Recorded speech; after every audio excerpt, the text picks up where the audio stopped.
Hello दोस्तों, स्वागत है आप सभी का आपके अपने यूट्यूब चैनल विश्वगुरु एकेडमी पर। तो दोस्तों, हम लोगों की एनसीईआरटी शॉर्ट नोट्स की जो सीरीज़ चल रही है उसमें आज की इस वीडियो में हम लोग 7 चैप्टर डिस्कस करेंगे। ठीक है, तो क्लास 6 की साइंस की एनसीईआरटी का 6 चैप्टर तक के हम लोग डिस्कस कर चुके थे। ये जो चैप्टर है ये काफ़ी इंपॉर्टेंट भी है, थोड़ा सा लेंदी है। ठीक है, तो इसलिए फिर स्टार्ट करते हैं। अच्छा, पिक्चर देख करके बताइए कौन सा चैप्टर होगा। देखिए, पिक्चर में ये है कि जो बच्चे हैं वो पेड़ों की पहचान कर रहे हैं। मतलब ये देख रहे हैं कि जो पेड़ है उनका तना कैसा है या उनकी पत्तियां कैसी हैं, तो पत्तियों से अंदाज़ा लगा रहे हैं कि उनकी रूट कैसी होगी। ये सारी चीज़ें देख रहे हैं। तो इसी से पता चलता है कि जो चैप्टर नेम है वो है पौधों को जानिए। आइए स्टार्ट करते हैं। तो देखिए, जो अध्याय 7 है इसमें बताया गया है पौधों को जानिए, ये चैप्टर का नेम है। इसमें सबसे पहले हम देखेंगे कि पौधों के भाग कौन कौन से हैं। ठीक है, तो यहाँ पे देखिए, पौधों के विभिन्न भाग, जैसे पौधों के विभिन्न भागों के बारे में जानकर हम विभिन्न प्रकार के पौधों में अंतर को समझ सकेंगे। जैसे पौधों के तने, उनकी पत्तियां, उनकी शाखाएं और जड़ें आदि से। तो यहाँ पे एक पिक्चर दी गई है, इसमें देखिएगा। इसमें एक पौधा दिया गया है। इस पौधे में ये जो उसका ऊपर का जो पोर्शन है ये क्या है, फूल है। ठीक है, ये इसकी पत्तियां हैं। तो फूल हो गई, पत्तियां हो गए, ये इसके तने हैं। ठीक है, और इनकी जो शाखाएं हैं, इनमें चूंकि पत्तियां अलग अलग दिखाई गई हैं तो ये हम कह सकते हैं कि इनकी शाखाएं, और भी शाखाओं में पत्तियां निकलती हैं। ठीक है, और लास्ट में है इनकी जड़ें। तो इस तरीके से एक पौधे में जो ज़रूरी चीज़ें होती हैं वो तना, पत्ती, जड़ और फल या फूल होता है। ठीक है, फल फूल, तो ये सारी चीज़ें ये इंपॉर्टेंट होती हैं। इसके अलावा अगर कुछ होगी तो वो अदर में, मतलब ज़रूरी चीज़ें यहाँ पे मेन जो 6 क्लास है हम स्टार्टिंग करेंगे तो उसमें हम यही देखेंगे। ठीक है, तो ये था। उसके बाद नेक्स्ट देखिए, यहाँ पे हम देखेंगे पौधों के आकार, उनके तने की मोटाई, कोमलता, मतलब उनके आकार, तने की मोटाई और उनकी कोमलता के आधार पर। ठीक है, पौधों के प्रकार देखेंगे जिनमें सबसे पहला है हमारा शाक। शाक जिन्हें हम हर्ब्स कहते हैं। ठीक है, हरे, ये हरे हैं। हरे एवं कोमल तने वाले पौधे शाक कहलाते हैं। यानी शाक वो पौधे होंगे जो पहले तो ग्रीन कलर के होंगे, दूसरे बहुत सॉफ्ट होंगे। ठीक है, उनके तने वगैरह जो भी होगा वो बहुत ही सॉफ्ट होगा। ये सामान्यतः छोटे होते हैं और कम शाखाओं वाले होते हैं। इनमें शाखाएं भी कम होती हैं। उदाहरण में आपका हो सकता है टमाटर का पेड़, ठीक है, या पौधा, तोरी, तुरई जो होती है, और सरसों आदि। सरसों का पौधा तो आपने देखा ही होगा। तो ये सब जो है वो हर्ब्स यानी शाक में आते हैं। नेक्स्ट है झाड़ी। झाड़ी किसे कहते हैं? झाड़ी जिसे हम श्रब कहते हैं। कुछ पौधों में शाखाएं तने के आधार से निकलती हैं। ये जो झाड़ियाँ होती हैं इनमें जो शाखाएं होती हैं वो तना, जो स्टेम होता है उसके बेस से निकलती हैं, उसके आधार से होकर के निकलती हैं।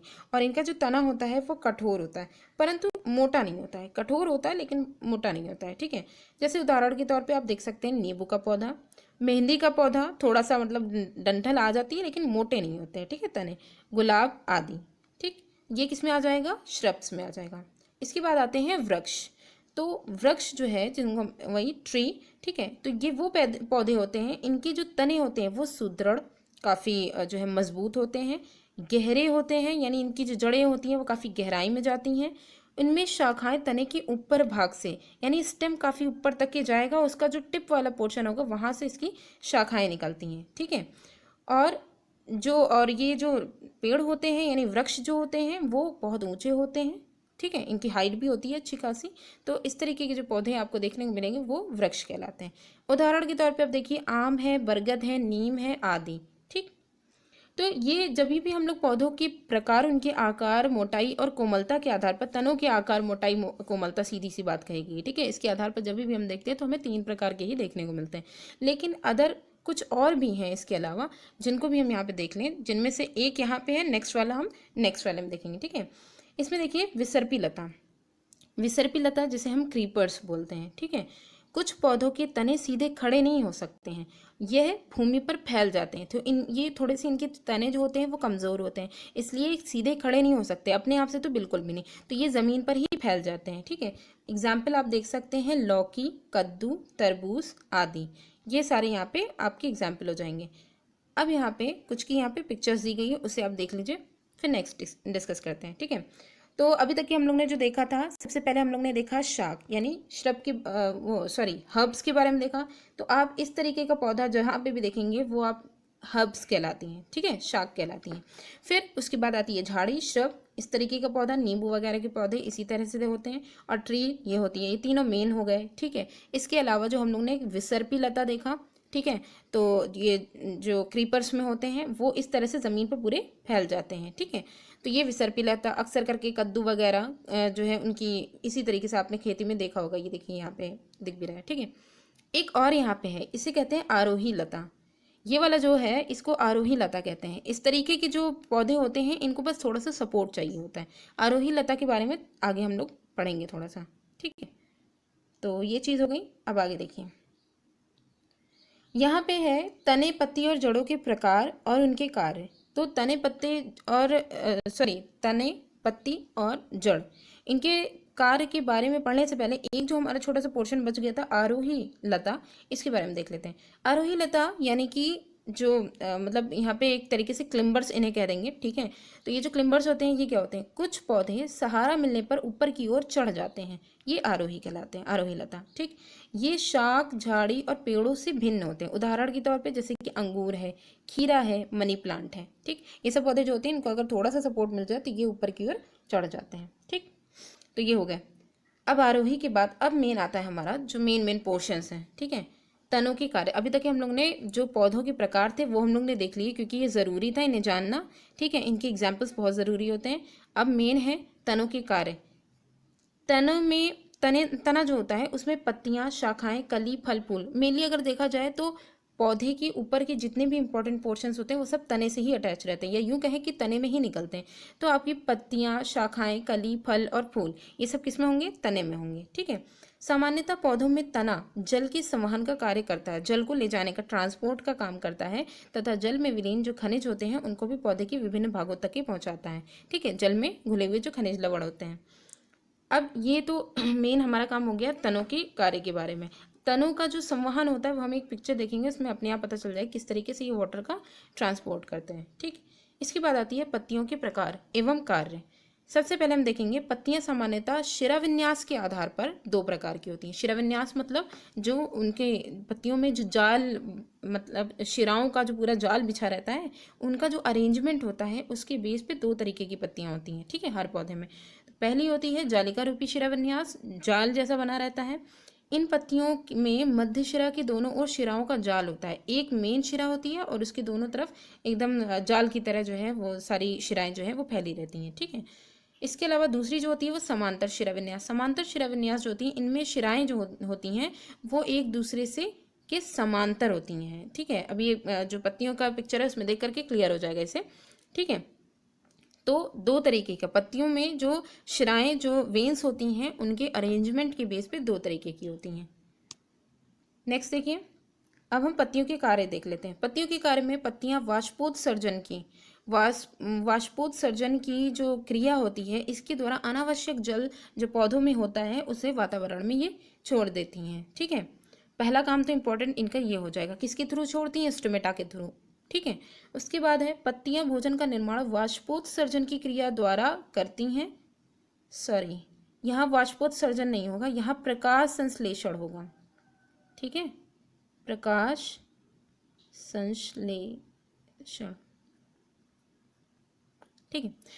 तो पत्तियां भोजन का निर्माण प्रकाश संश्लेषण की जो क्रिया होती है उसके द्वारा करती हैं, जो पौधों में मंड के रूप में एकत्रित होता है, ठीक है। तो यहाँ पे वाष्पोत्सर्जन की जगह प्रकाश संश्लेषण करना है आपको। उसके बाद देखिएगा, ये हो गया पत्तियों के बारे में। फिर है जड़। तना जल को पौधों में ऊंचाई तक और पत्तियों तक पहुंचाता है। तना जल को पौधों में ऊंचाई तक जो एकदम टिप होता है वहां तक और पत्तियों तक ही पहुंचाता है। पत्तियां क्या करती हैं, जल का प्रयोग करके भोजन का निर्माण करती हैं, क्योंकि भोजन के निर्माण में जल और कार्बन डाइऑक्साइड ये दोनों मेन कंपोनेंट होते हैं। परंतु ये जल भूमि में जिनकी सहायता से अवशोषित होता है, एब्जॉर्ब किया जाता है, वह जड़ है। जड़ के द्वारा जो है ये भूमि से एब्जॉर्ब करके तने तक ही पहुंचाया जाता है। ये भाग मिट्टी में जमीन की ओर बढ़ता है। जनरली क्या होता है कि जो जड़ वाला हिस्सा होता है या एक बीज जब अंकुरित होता है तो उसके दो पोर्शन निकलते हैं, एक ऊपर की तरफ रहता है और एक जो है नीचे की तरफ रहता है, ठीक है। तो मूल रोम जो होता है, तो मूल रोम जो होता है वो जमीन की तरफ उसकी ग्रोथ होती चली जाती है, ठीक है। जड़ों के कार्य देखिए। जड़ों का सबसे इंपॉर्टेंट काम होता है भूमि में जल तथा खनिज का अवशोषण करना। अवशोषण कर तनों तक पहुंचाती हैं ये जल को और खनिज लवण को। पहला काम इनका ये हो गया। दूसरा, यह पौधों को मिट्टी में मजबूती से जकड़े रहती हैं। जो जड़ें होती हैं वो पौधों को मिट्टी में बहुत मजबूती से जकड़े रहती हैं, इसी वजह से इनको पौधों का स्थिरांक भी कहते हैं। तभी बाढ़ वगैरह आती है तो बहुत से मजबूत जिनकी जड़ें, जिन पौधों की जड़ें बहुत गहराई तक के रहती हैं तो वो जो है बचे रह जाते हैं। ठीक है, आंधी वगैरह कुछ भी आती है तो ये चीज़ हो गई। ये हो गया जड़ के कार्य। अब जड़ों के प्रकार देख लिए। यहाँ पे आपको पत्तियों का जो शिराविन्यास वाला जो अरेंजमेंट है ये बहुत अच्छे से समझ में आएगा। ठीक है, इसमें देखिएगा जड़ों के प्रकार। पौधों में दो प्रकार की जड़ें होती हैं, एक होती है मूसला जड़ और दूसरी होती है अपस्थानिक जड़। मूसला जड़ जिन पौधों में एक मुख्य जड़, मूसला जड़ किसे कहते हैं, जिन पौधों में एक मुख्य जड़ होगी और उसकी साइड में छोटी छोटी पार्श्व जड़ें साइड में निकली होंगी, इस तरीके की जड़ मूसला जड़ कहलाती है। उदाहरण जैसे कि गाजर, गाजर एक जड़ है। ठीक है, सरसों आदि, सरसों की जो जड़ होती है वो इसकी एग्जाम्पल हो जाएगी। और हाँ, मूसला जड़ जिस भी पौधे में होगी उनकी पत्तियों का जो शिराविन्यास होगा वो जालिका रूपी शिराविन्यास होगा। ये जो मिथ है इसको हम लोग थोड़ा सा समझेंगे। अपस्थानिक जड़ कौन सी होती हैं, जिन पौधों में कोई मुख्य जड़ नहीं होती है और सभी जड़ें एक समान होती हैं, एक जो है झकड़ा जैसी, इसी वजह से इसको जो अपस्थानिक जड़ होती है इसको झकड़ा जड़ या फिर कह सकते हैं कि इसको जो है वो रेशेदार जड़ भी कहते हैं, रेशे जैसे खाली निकले रहते हैं। ठीक है, तो इंग्लिश में एडवेंटिशियस रूट बोलते हैं, मूसला जड़ को टैप रूट बोलते हैं। ठीक, तो जैसे एग्जांपल आप देख सकते हैं घास, घास की जो जड़ें होती हैं। और शकरकंद, शकरकंद जो है वो रूट का मॉडिफिकेशन है, यानी इसमें फूड स्टोर हो जाता है शकरकंद में, लेकिन शकरकंद क्या है, एक जड़ है। ठीक है, तो इस तरीके की जो अपस्थानिक जड़ों में जो मतलब अपस्थानिक जड़ जिन पौधों में पाई जाएंगी उनका जो, उनकी पत्तियों का जो शिराविन्यास होगा वह समांतर शिराविन्यास होगा।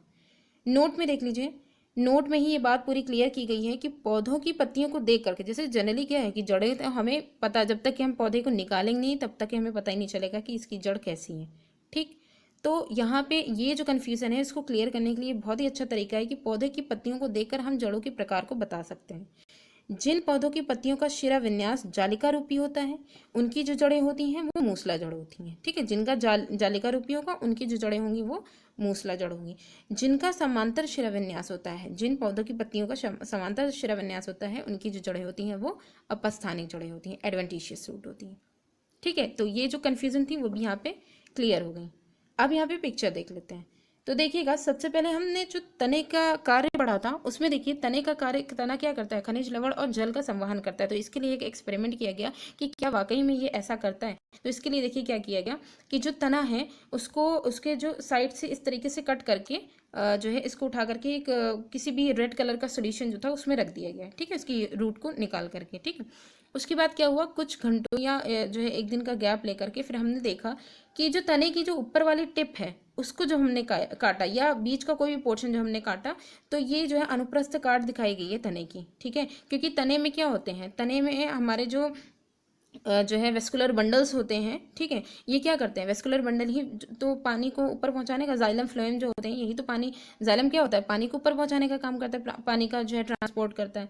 ठीक है, तो उन्हीं में ही जो है रेड कलर का, क्योंकि हमने रेड कलर का सोल्यूशन नहीं लिया था ना, तो पानी हमारा कैसा चढ़ा होगा, रेड कलर का चढ़ा होगा। तो इस तरीके का दिखाया गया है कि तनों में किस तरीके से पानी चढ़ रहा है। जब अगर हम और ज़्यादा जो है देर के लिए अगर हम छोड़ देंगे तो ये जो रेड कलर के ड्रॉपलेट्स हैं वो हमें लीफ में भी दिखने को मिलेंगे, आप यहाँ पे देख सकते हैं। ठीक है, तो ये चीज़ हो गई कि तना क्लियर हो गया कि तना जो है वो जल का संवहन किस तरीके से करता है।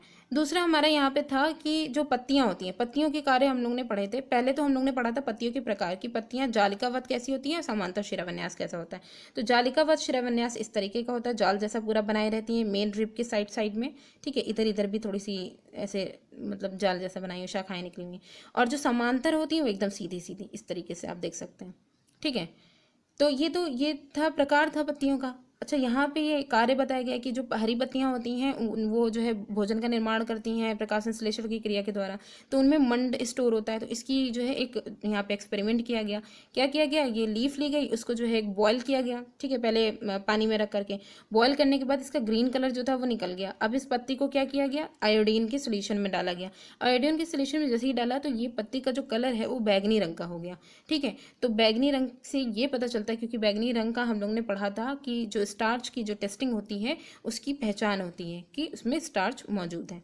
ठीक, तो इससे ये पता चल गया कि पत्तियां भोजन का निर्माण करती हैं। ठीक है, अब यहाँ पे आप देख सकते हैं लास्ट जो पिक्चर है उसमें दिखाया गया है रूट की जो है प्रकार बताया गया है। टैप रूट किस तरीके की होती है और एडवेंटिशियस जो अपस्थानिक जड़ है वो किस तरीके की होती है। ठीक है, यहाँ तक क्लियर हो गया। अब आगे देखिए, अब आता है पुष्प। पुष्प जो होता है वो किसी भी पौधे का सबसे इम्पोर्टेंट जो है पार्ट होता है। यहाँ पे देखिएगा, पुष्प को पौधे का जनन अंग कहते हैं। रिप्रोडक्टिव जो ऑर्गन होता है वो पुष्प होता है, ठीक है। विभिन्न पौधों में अलग अलग प्रकार के पुष्प होते हैं। पुष्प के विभिन्न भाग, जो पुष्प की जरूरी और इम्पोर्टेंट पार्ट्स हैं, वो यहाँ पे हम लोग देखेंगे। सबसे पहला पार्ट होता है बाह्य दल, ठीक है। बाह्य दल जिसे हम क्या कहते हैं, कैलिक्स कहते हैं, ठीक है। साइंस की लैंग्वेज में हम इसको कैलिक्स कहेंगे और ऐसे जनरली सेपल्स बोलते हैं, ठीक। तो बाह्य दल ये हरा रंग का होता है। आप ऐसे देख सकते हैं जैसे कोई फूल है, ठीक है। आप गुलाब का फूल ले लीजिए, जब उसमें कली निकलती है, अभी कली खिली नहीं है, तो ग्रीन कलर की जो कवरिंग होती है वो क्या होती है, वही बाह्यदल होता है, ठीक है, कैलिक्स होता है। तो ये क्या करता है, अंदरूनी जितने भी पोर्शन होते हैं कली के, उनको सेफ रखने का काम करता है जब तक कि वो खिल नहीं जाते, मेच्योर नहीं हो जाते पूरी तरीके से। तो बाह्यदल ये हरे रंग का पुष्प का सबसे बाहरी भाग होता है तथा पौधों के आंतरिक भागों की रक्षा करता है, ठीक है। दूसरा है पंखुड़ी। अब क्या है, जब गुलाब का फूल पूरी तरीके से खिल जाएगा तो खिलने के बाद जो सबसे खूबसूरत और कलरफुल चीज़ हमको देखने को मिलेगी वो क्या होगी, पंखुड़ी होगी, जिसको हम करोला, साइंस की लैंग्वेज में करोला कहते हैं, जनरली हम पेटल्स बोलते हैं, ठीक है। तो पंखुड़ी होती है, ये कैसी होती है, रंगीन होती है। इसका काम ये होता है कि कीड़े मकोड़े को अपनी ओर आकर्षित करती है। क्यों करती है, पॉलिनेशन की जो प्रोसेस होती है, परागकण की क्रिया, उसके लिए करती है, ठीक है। नेक्स्ट है पुंकेसर। पुंकेसर जो होता है ये पुरुष जननांग होता है। किसी भी पौधे का जो पुरुष मेल रिप्रोडक्टिव ऑर्गन होता है वो पुंकेसर होता है। इसमें परागकण पाए जाते हैं। मेनली यही इंपॉर्टेंट होता है क्योंकि जो परागकण की जो है पॉलिनेशन की जो पूरी प्रोसेस होती है, ठीक है, उनके लिए परागकण का होना ज़रूरी होता है। ये मेल पार्ट होता है। तो ये जो है किसमें होता है, पुंकेसर में होता है। उसके बाद आता है स्त्री केसर। पुंकेसर को एंड्रोशियम कहते हैं, स्त्री केसर को गायनोशियम कहते हैं। स्त्री केसर ये स्त्री जो है, ये पुष्प का स्त्री जननांग होता है। इसमें मेनली अंडाशय, ओव्यूल पाया जाता है, ठीक है। तो ये इसमें ओव्यूल पाया जाता है। ये सबसे आंतरिक भाग होता है। किसी भी जो पुष्प है, फ्लावर है, उसका सबसे अंदरूनी भाग होता है स्त्री केसर, ठीक। अब हम इसकी सबकी पिक्चर देख लेते हैं। तो यहाँ पे देखिए, सबसे पहले मैंने ये बताया था कि आपको सेपल जो बाह्य दल और जो है जो पंखुड़ी है, ठीक है, उसके बारे में देख लीजिए, दल और बाह्य दल के बारे में। तो ये ग्रीन कलर का जो है वो क्या हो जाएगा, बाह्य दल हो जाएगा, ठीक है। उसके बाद ये जो इनका कलरफुल पोर्शन है ये हमारी करोला या बटल्स हो जाएंगी, पंखुड़ियाँ हो जाएंगी। अब यहाँ पे अंदर वाला पोर्शन देख लीजिए। अंदर वाले पोर्शन में ये वाला जो पोर्शन है ये क्या है, पुंकेसर है, जो पुरुष जननांग हो जाएगा, मेल रिप्रोडक्टिव ऑर्गन। और ये जो पुंकेसर है, इसका ये वाला जो पोर्शन है आप देख सकते हैं, ये वाला जो पोर्शन होता है ये क्या होता है, परागकोश होता है। इसी के अंदर ही परागकण होते हैं, ठीक है। परागकण बहुत महीन होते हैं, इसी के अंदर ही सेफ रहते हैं। इसके बाद होता है स्त्री केसर। ये वाला जो होता है, ये पोर्शन जो है वो स्त्री केसर है। आप यहाँ पे अंदर देख सकते हैं, ये एकदम अंदर वाला पोर्शन होता है। स्त्री केसर के 3 यहाँ पार्ट बताए गए हैं, वर्तिकाग्र, वत्रिका और अंडाशय। यहाँ पे मेनली जो परागकण होता है वो यहाँ पे जाकर के जो है स्टिक हो जाता है, चिपक जाता है। उसके बाद ही पूरी पॉलिनेशन की प्रोसेस होती है। तो मतलब उसके बाद ही रिप्रोडक्टिव प्रोसेस जो भी होगी वो हम लोग नेक्स्ट क्लास में या जो हमारा बड़ा क्लास होगा उसमें पढ़ेंगे, ठीक है, अगले क्लास में। तो अब यहाँ देखिए, इसके अंदर जो मेनली हम लोग ने पढ़ा था कि जो हमारी स्त्री केसर यानी कि गायनोशियम होती है, उसके अंदर मेन जो पार्ट होता है फीमेल रिप्रोडक्टिव ऑर्गन, ठीक है, उसका बीजांड होता है, ठीक, ओव्यूल। तो ये आप देख सकते हैं यहाँ पे अंदर अनुप्रस्थ काट भी दिखाई गई है और लॉन्गिट्यूडनल जो लंबाई में जो कट है उसको भी दिखाया गया है। तो ये हो गया एक पूरी पुष्प को अलग अलग पोर्शन, उसके जितने भी पोर्शन थे उनको अलग अलग करके यहाँ पे दिखा दिया गया है, ठीक है। तो ये था, और जो है ये पूरा जो हमारी चैप्टर है या यूँ कहें कि हमारी जो पीडीएफ है वो पूरी कंप्लीट हो जाती है यहाँ पे, ठीक है। नेक्स्ट ये बहुत ही इंपॉर्टेंट है, कोशिश करिएगा अगर आप शेयर कर सके तो बहुत ही जो है अच्छी बात होगी। नेक्स्ट चैप्टर इससे भी इम्पॉर्टेंट है, ठीक है। तो चलिए फिर वीडियो कैसी लगी कमेंट करके ज़रूर बताइएगा। Thanks for watching.